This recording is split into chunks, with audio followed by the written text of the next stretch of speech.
everyone, it's Liz with Lilac Renegade, and this week we're going to be doing something a little different. I feel like that's something I say every week, but you know what I mean.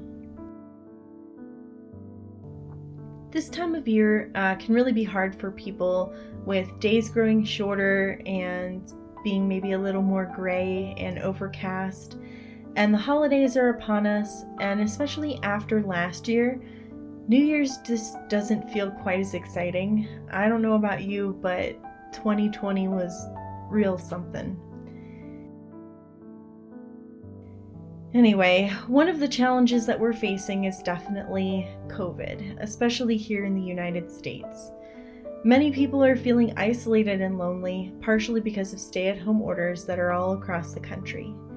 And whereas I'm definitely in favor of these stay-at-home orders because they keep us physically safe, they can make people feel more stressed and anxious. And for people who already have existing mental illness, that can really be a problem.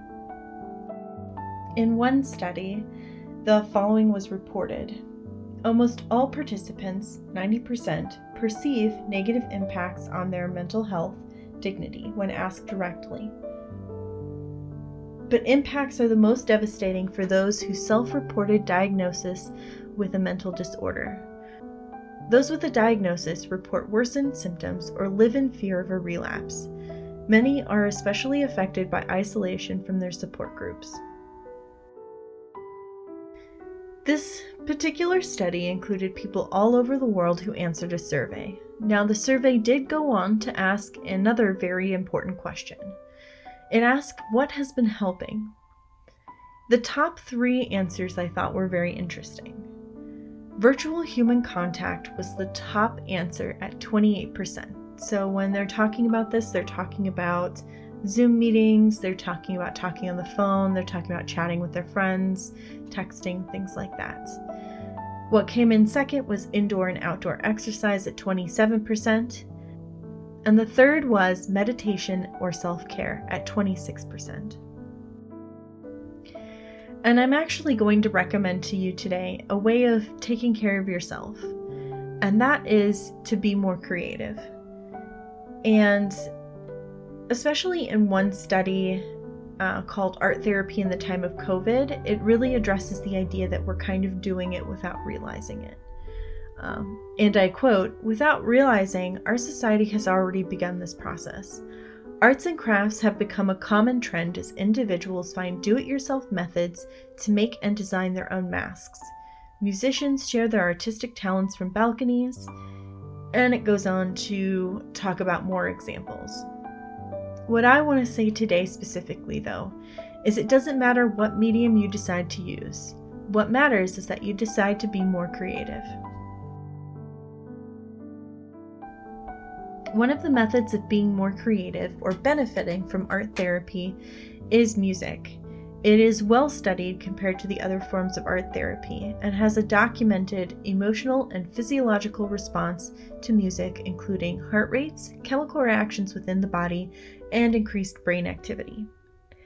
The study that I found says that music interventions have often been applied to the rehabilitation of persons suffering from various affective disorders, such as depression and anxiety, or from illnesses with more severe neuropsychiatric symptoms, such as schizophrenia or Alzheimer's disease.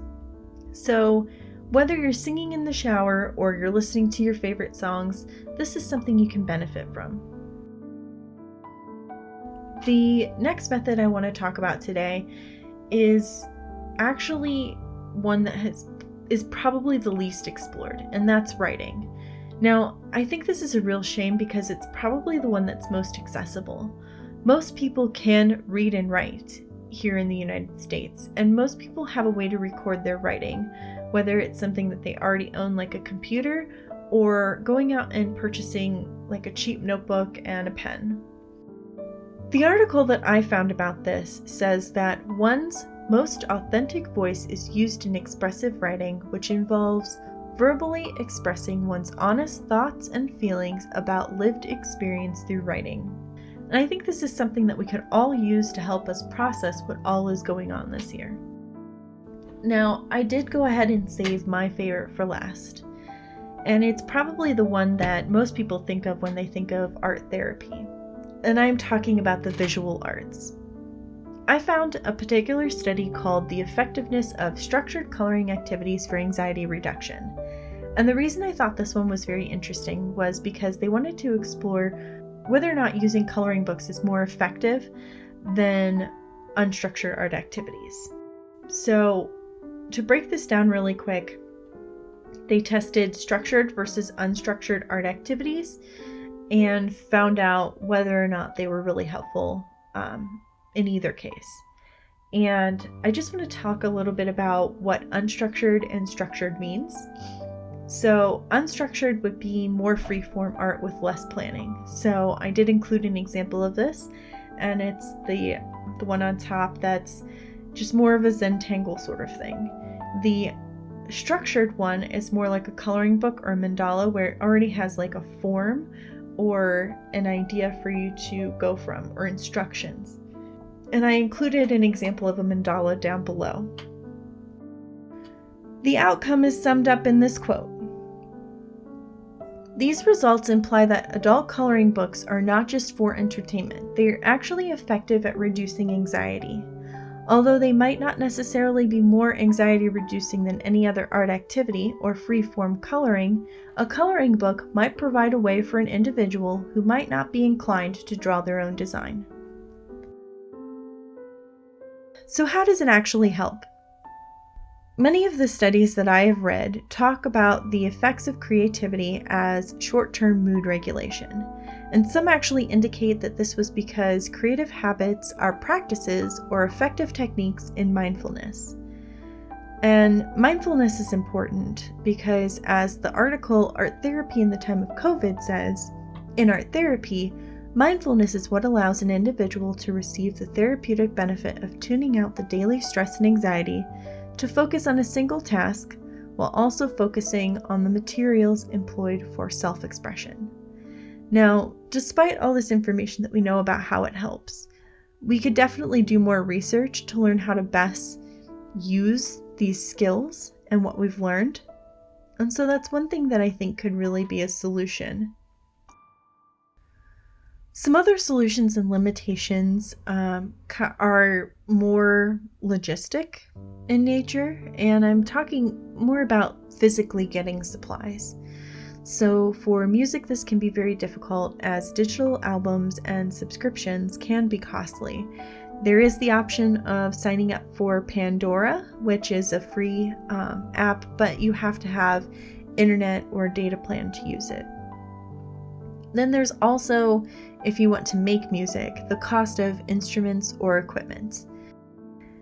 Now, as for writing, I know that I already covered this a little bit. All you need is a pen and paper, and this can be something very private, like in a journal, or it can be very public, like a blog. And a lot of times this uses supplies that we already have lying around the house so that you can pick up for $1 or less. For the visual arts, I truly believe that art can be made out of nearly anything. Now, that's not to say that some art supplies are not expensive. If there's a particular medium that you want to get into or you want to learn, I recommend that you talk to an artist that is practiced in that medium, because a lot of times there are low-cost solutions. And feel free to DM me or to ask questions in the comments about any of the mediums that I use.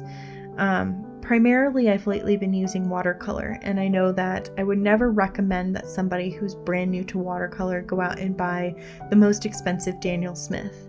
What I would recommend is that they actually purchase Prang. And the reason for that is Prang is super inexpensive, but you'll be able to learn how to use watercolors from Prang.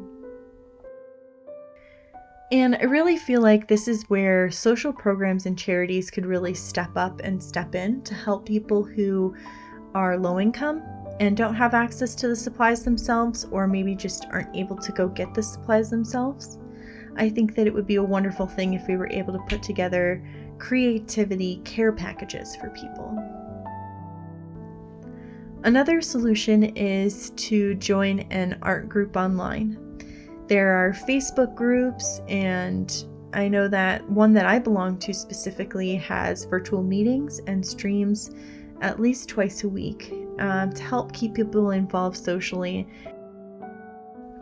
One thing I wanted to just drop in here really quick is I have been considering starting an altered book club.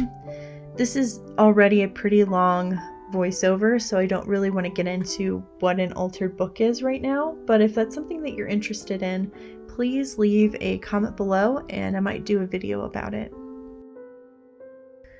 So just to recap really quick, we're all super stressed, and luckily there are ways out there that we can help ourselves, and one of those ways is to be more creative.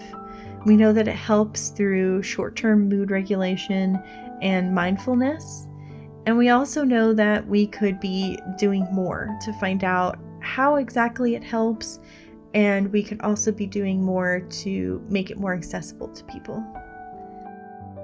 That's really all I have for you today.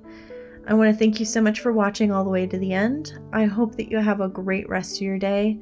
Please like and subscribe, and remember to hit the notification bell. Bye-bye!